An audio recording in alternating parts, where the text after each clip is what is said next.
Sliding Doors is an intriguing what-if movie about the different directions one's life could take based on something as simple as the sliding doors of a train.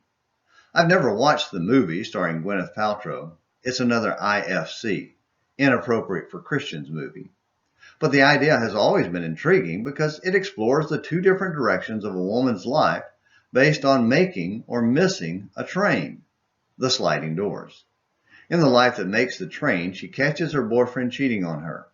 But in the one that misses it, she misses the mistress. Different doors, different directions, different outcomes. However, according to the online summary, neither ends well because the boyfriend is a cheater, and sin has consequences. King David's sliding door moment came as two seemingly simple decisions that led to a sin, that led to another sin, that led to another sin that resulted in suffering and pain that plagued David and Israel for the rest of his life. The first sliding door was his decision to stay at the palace in Jerusalem when the army went out to take the city of Rabbah. Remember, that was where the Ammonites were holed up after picking a fight with David, which is a completely different sliding door discussion. The text simply says, "But David stayed at Jerusalem." 2 Samuel 11, verse 1. The first sliding door closed.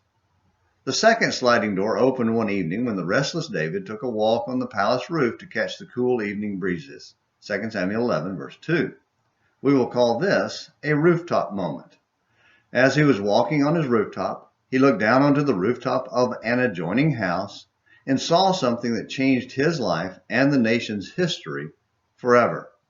This sliding door opened and sin entered David's heart. And we all know how that story unfolded.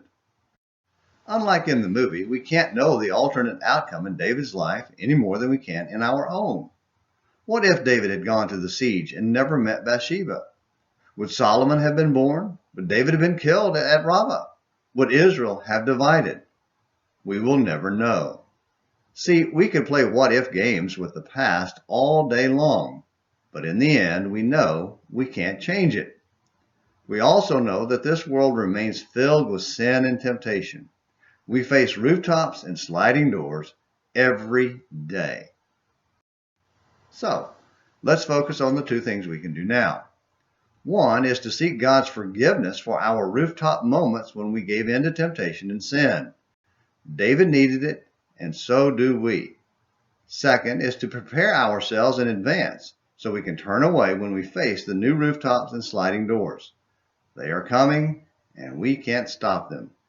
All we can do is prepare our hearts so we can and will make the right decision when a door to temptation and sin slides open before our eyes. Are you ready for the next sliding door and rooftop moment? It's coming, and maybe sooner than you think. Thank you for watching today's Morning Minutes in the Bible. Until tomorrow, this is James McClenny helping you have a great day.